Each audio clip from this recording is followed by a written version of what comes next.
Some affiliates look for products first, and then they look for people to sell these products to. I'm telling you, that's backward.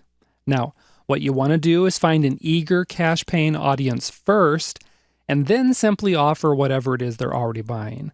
It's a much easier way to become a successful affiliate. So what you need to do is start by brainstorming and then researching markets to uncover the gold mines. That's what you'll find out how to do in this video.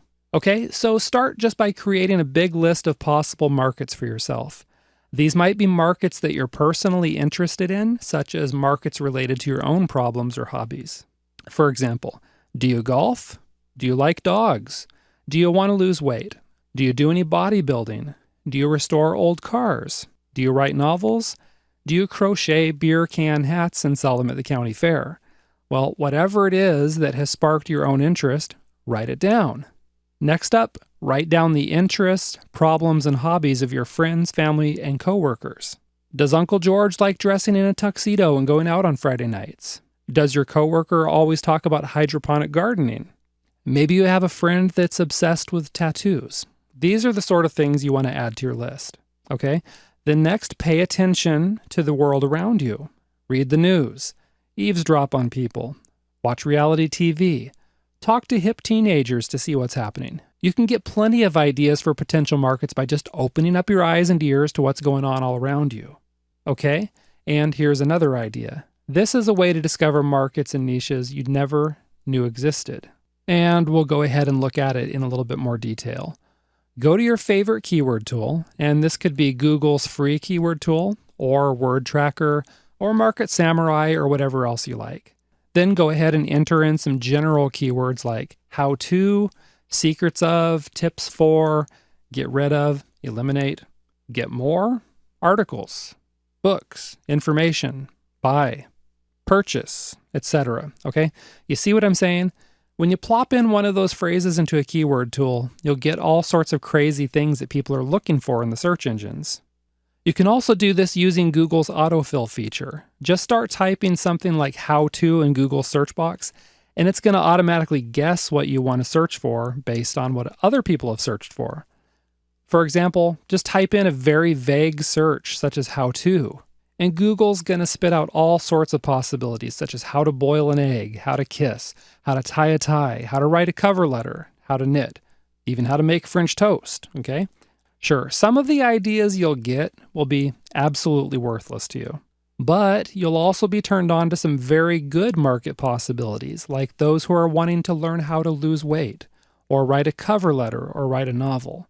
So your next step is to separate the wheat from the chaff. What you want to do is figure out which of these ideas on your list are actually profitable.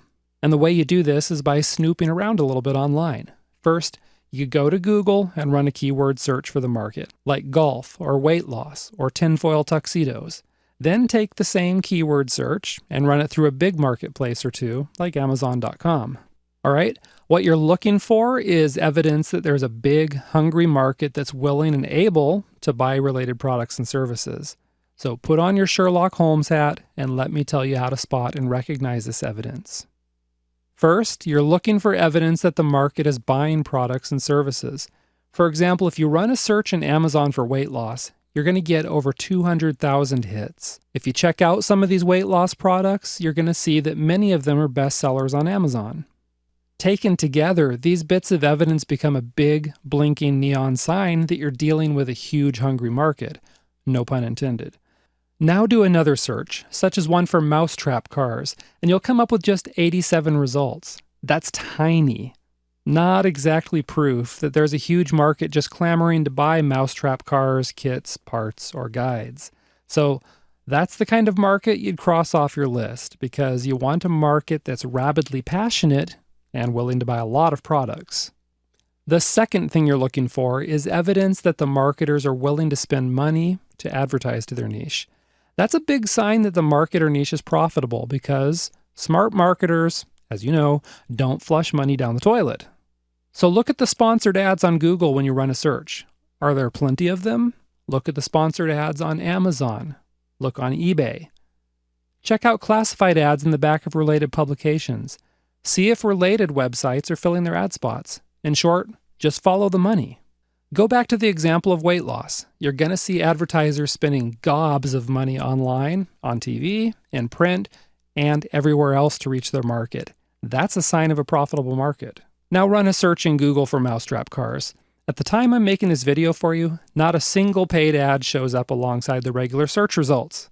That's the sign of a small market or a tightwad market. Either way, it's not something you want to jump into. Okay, so now it's your turn. Go do your market research, find out which markets have eager audiences that are buying products and services. Just another note, you can even use Google Trends to see if a particular market is gaining in popularity over time. Okay, do this and you'll create a short list of markets that look super profitable. Go ahead and pick one and you'll be one step closer to becoming a successful affiliate. All right, in the next video, I'm going to show you how to find a golden needle in an affiliate marketing haystack.